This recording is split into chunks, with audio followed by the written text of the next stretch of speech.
इस चैनल ਨੂੰ ਸਬਸਕ੍ਰਾਈਬ ਕਰੋ ਤੇ ਇਸ ਚੈਨਲ ਤੇ ਅਸੀਂ ਪੋਜ਼ਿਟਿਵ ਸਪਿਰਿਚੁਅਲ ਤੇ ਰੂਹ ਨੂੰ ਸਕੂਨ ਦੇਣ ਵਾਲੀਆਂ ਵੀਡੀਓਜ਼ ਅਪਲੋਡ ਕਰਾਂਗੇ। आओ सारे रल मिल के इस चंगियाई नू अगे वधाइए। धन्यवाद। जैसे कोई व्यक्ति आता था, कैप पहन रखी होती थी, तेनों क्या करते कौन आ रहा है, पानी वाला साहब आ रहा है, यानी नहर वाला साहब आ रहा है। अब उनको ये नहीं पता था ये किस सतर का साहब है, मतलब आम आदमी को ये ज्ञान नहीं था। तो साहब कहा करते, चाहे एसडीओ होता, चाहे एक्शन होता, चाहे एससी आता, नो कहा करते साहब आ रहा है। और पटवारी को एक सुप्रीम पावर मान रखी थी, माना करते पटवारी को ही वो सब महत्व देते थे। पटवारी ये मामले हमारा सबसे बड़ा साहब है, इससे आगे जाने ना थे, क्योंकि गुलाम देश था, अंग्रेज लोग मनमानी किया करते थे। वो यही चाहते थे कि इनकी जनता शिक्षित ना हो और तुम्हारा दाव लगा रहे। यही काल भगवान का विधान है, वो ये चाहता है कि इनको तत्व ज्ञान ना हो और तेरा दाव लगा रहे, ये तेरे जाल में फंसे रहे। लेकिन अब समय आ गया है इस ज्ञान की आज़ादी का। अब ये आज़ादी स्वतंत्रता होकर रहेगी, क्योंकि परमात्मा कबीर जी का आदेश है और उस परमात्मा के आदेश को मोड़ नहीं सकता, रोक नहीं सकता। और कोई बाधा बनने की चेष्टा करेगा तो अपना काम बिगाड़ेगा, पाप का भागी बनेगा, इसको नहीं रोक सकेंगे। वो तो ऐसा होगा जैसे ट्रेन की पटड़ी पे, रेल की पटड़ी पे कोई अंधा गधा खड़ा हो और खुड़का दुड़का सुनकर वो ने सोचा कौन आ गया तुझे डिस्टर्ब करने के लिए। एक अंधा गधा खड़ा था ट्रेन की पटड़ी पे, गाड़ी ने विसल दी, फिर गड़गड़ गड़गड़ होती हुई पटड़ी हल्ली। उसने सोचा कोई तुझे छेड़ाछाड़ी करने के लिए निकट आ रहा है, तो उसने दोनों दलत्ते पहना लिए, पिछले दोनों पैर तैयार कर दिए, तेरे निकट आ इनको ठोक दूंगा, कौन आ रहा है मुझे डिस्टर्ब करने के लिए। अब जो ही ट्रेन निकट आई तो उस भगत जी ने दोनों लात मारी उसके रेल का इंजन का, उठा कर उस इंजन ने वो पटक दिया, एक लो टुकड़े टुकड़े हो गया। तो परमात्मा के मार्ग में बाधा करना वही व्यक्ति कर सकता है जो अंधे गधे जैसा होगा। उसकी दशा क्या होगी वो समय बताएगा। जैसे हिरण्यकशिपु की हुई, रावण की हुई और कंस की हुई, ये तो एक मोटे उदाहरण है। और अब दिखा जाएंगे जो इसमें जो वादा किया जिन लोगों ने, उनके लिए क्या करेगा भगवान, आपकी आंखों के सामने होगा। हम नहीं चाहते कि किसी बुरा हो, नहीं, ना हमारे सोचे तो, ना हमारे किए से हो, जैसा जिसका कर्म उसको अवश्य दिया जाएगा। तो फिर ये पूरे विश्व में परमात्मा का मार्ग फैलेगा। अब स्वतंत्रता का समय आ गया है। तो क्या था, पहले हमारे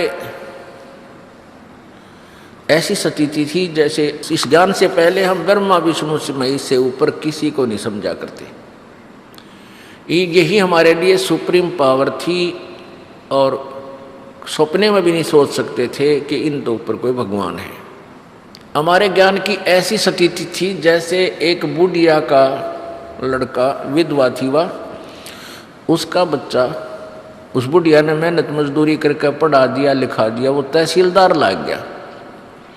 तहसीलदार की पोस्ट प्राप्त होगी उस बुढ़िया के बच्चे ने।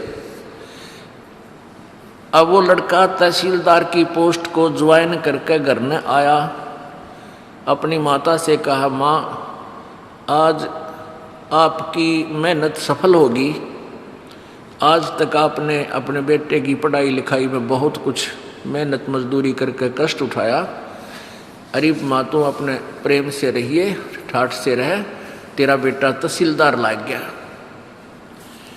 तब माता कहने लगी, अरे ना मेरे बेटा, सिरपा हाथ धर के नो बोली, बेटा भगवान करे तुम जल्दी पटवारी बन जा,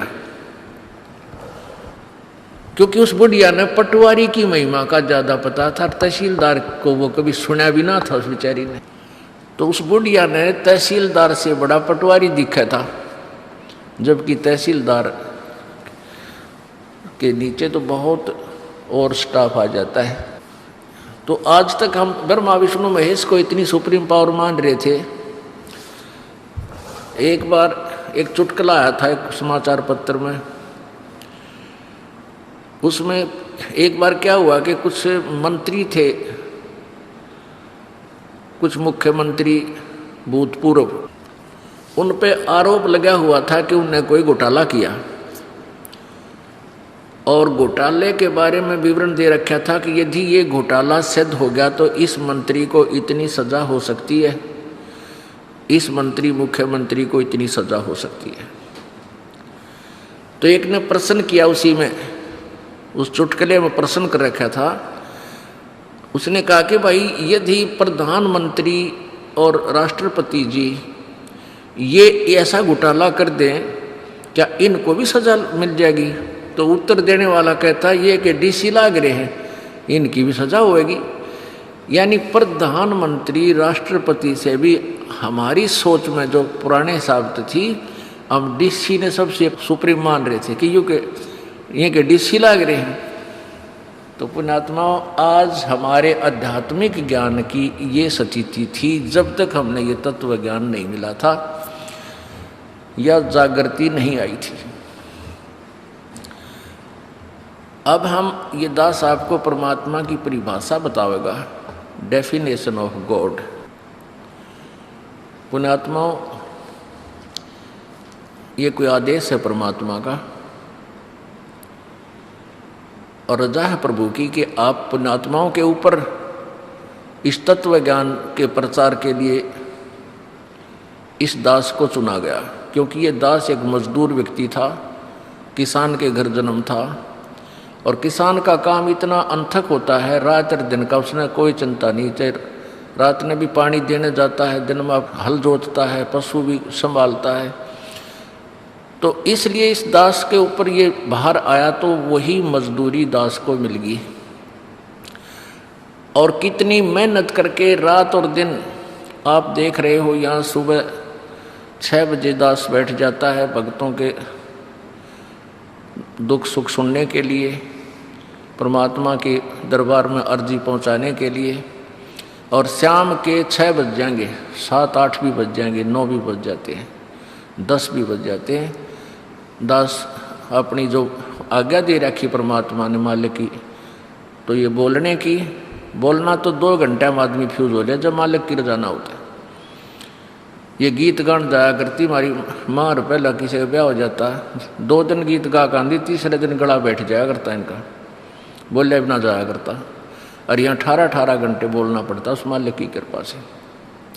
और जो अन्य संत है उन्हें तो घिसी पिटी बात बतानी है, आपने सब ने पता है, राम ने ये करा, कृष्ण ने ये करा, सुदामा और कृष्ण की मित्रता, 5-4 कथा सुनाई, 2 घंटे पार बोले, लेकर चंदा अपना जाते रहे।